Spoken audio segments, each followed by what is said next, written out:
સરકાર નિર્ણય કરે. હવે ગઈકાલે પરિપત્ર આવ્યો થાંભલા બાબતનો. રાતે તો ચોર હોય એ કામ કરે, સારો માણસ તો દિવસે કામ કરે.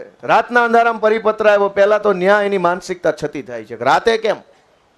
ધોળા દિવસે આવવા દેવો તો ને હામી છાતીએ. રાતે પરિપત્ર આવ્યો અને મેં વાંચ્યો. જે લોકો કેટલાય લગભગ આ તો 2 વર્ષથી હાલે છે. મને યાદ છે કે સૌથી પહેલા કચ્છમાં લડાઈ થઈ હતી. કચ્છમાંથી ટ્રાન્સમિશન કંપનીના તાર નીકળતા હતા ત્યારે ત્યાં લડાઈ લડવા માટે આમ આદમી પાર્ટીના આગેવાનો ગયા હતા. પછી આમ આદમી પાર્ટીએ ત્યાં સભા કરી. પછી ગુજરાતભરના અલગ અલગ વિસ્તારોમાં વીજળી કંપનીના તાર નીકળતા, થાંભલા નીકળતા, એની લડાઈ આમ આદમી પાર્ટીએ લડી. પછી ખેડૂતો જોડાયા, કોંગ્રેસ પાર્ટી જોડાઈ, બધા જોડાયા, ધીમે ધીમે બધા જોડાયા. પણ 1.5 વર્ષથી આ ખેડૂતોના થાંભલાના મુદ્દાની લડાઈ ચાલે છે.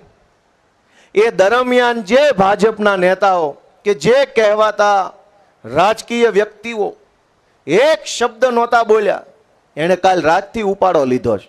ઐતિહાસિક નિર્ણય, ખેડૂતો માટે અભૂતપૂર્વ નિર્ણય. ખૂબ ખુશ થઈ જાય, જાણે કે ખેડૂતોના બધાય દર્દ દૂર થઈ ગયા. હવે ખેડૂત છે આમ અમેરિકા જેવો માહોલ થઈ જાય.